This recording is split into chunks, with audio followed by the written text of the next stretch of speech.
ஏற்றியாச்சு. Current பில்லை பொறுத்தவரை சுத்தி சுத்தி ஏற்றி இருக்கின்றார்கள். குறிப்பாக இங்க இருக்கக்கூடிய சிறு குறு தொழிலாளர்கள் உங்களுக்கு தெரியும், தப்பிக்கவே முடியாத அளவுக்கு பண்ணியிருக்கிறான்.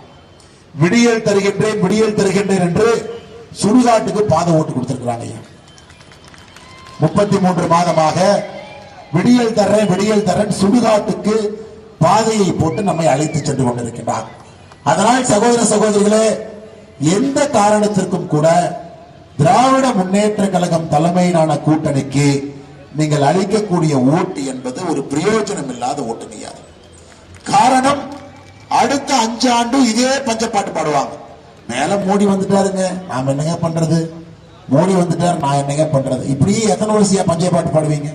2014 இதே பஞ்சப்பாட்டு, 2019 இதே பஞ்சப்பாட்டு.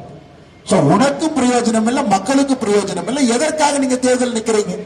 அதனால் சகோதர சகோதரிகளை, இந்த தேர்தல் மோடி ஜெயிக்கிறாங்கன்னு தெரிந்த பிறகு நீங்கள் எல்லாம் நம்முடைய பாரதிய ஜனதா கட்சி தேசிய ஜனநாயக கூட்டணிக்கு நீங்கள் ஆதரவு கொடுக்கணும், வலிமைப்படுத்தும். மோடி ஐயாவை 400 பாராளுமன்ற உறுப்பினர்களை தாண்டி மோடி ஐயாவை நீங்கள் வலிமைப்படுத்த வேண்டும் என்பதுதான் உங்கள் முன்னால் நான் வைக்க வேண்டிய அன்பான வேண்டுகோள். ஐயா 6வது கேட்பாங்க, என்ன செஞ்சிருக்கீங்க அப்படின்னு. ஐயா, ஒரு வலிமையான நாட்டை உருவாக்கி இருக்கின்றோம் தாய்மார்களே. வலிமையான நாடு, வலிமையான நாடு. தீவிரவாதிகள் பிரச்சனை இல்ல, உள்நாட்டு பிரச்சனை இல்லை. இதாங்க மத்திய அரசு வேலை. மத்திய அரசுடைய வேலை என்னங்க? இதான் மத்திய அரசுடைய வேலை. மோடி வேலை என்னங்க? காலைல சைக்கிள் போறதா ஸ்டாலின் ஐயா மாதிரி? இல்லைங்க, மோடி ஐயா வேலை இந்த நாட்டை உறுதியாக வைத்திருக்க வேண்டியது மோடி ஐயாவுடைய வேலை.